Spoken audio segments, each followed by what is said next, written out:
Media এবং social মিডিয়ার মাধ্যমে জানতে পারলাম যে একদিন বা দুদিনের মধ্যে কোনো একটা নবান্ন অভিযান আছে।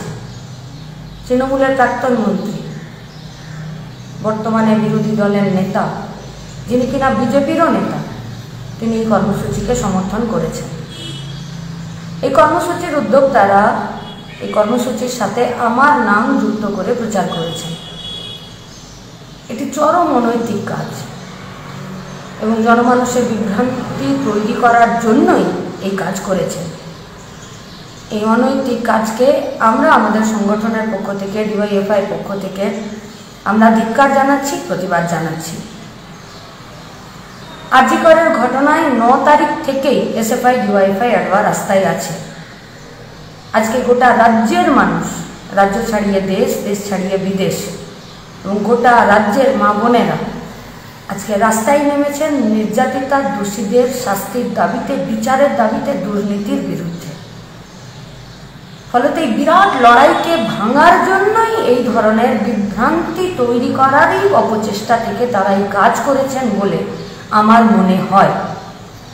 এই কর্মসূচি সম্পর্কে আমি বা আমাদের ডিওয়াইএফআই এর বিস্তারিত কিচ্ছু জানা নেই, জানাটা কথাও না।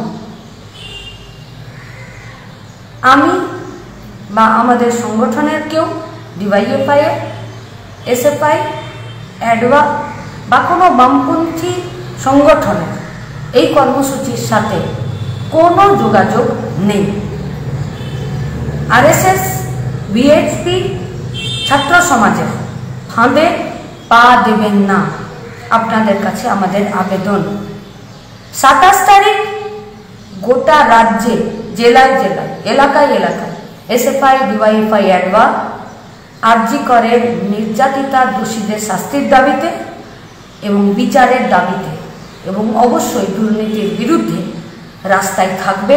এসএফআই ডিওয়াইএফআই নেতৃত্বে যে আন্দোলন কর্মসূচি 27 তারিখ থাকবে, সেই কর্মসূচিতে অংশগ্রহণ করবেন। এই আবেদন আপনাদের কাছে আমরা আমাদের ডিওয়াইএফআই এর পক্ষ থেকে আমরা রাখছি।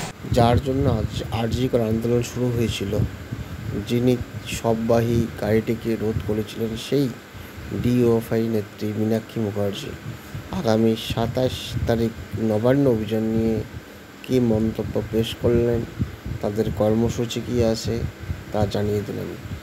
আগামী 27 তারিখ নবান্ন অভিযানের সঙ্গে তাদের কি সম্পর্ক আছে কি নেই এবং ওই দিনে তাদের কি কর্মসূচি আছে তা জানিয়ে দেবেন। শুনুন।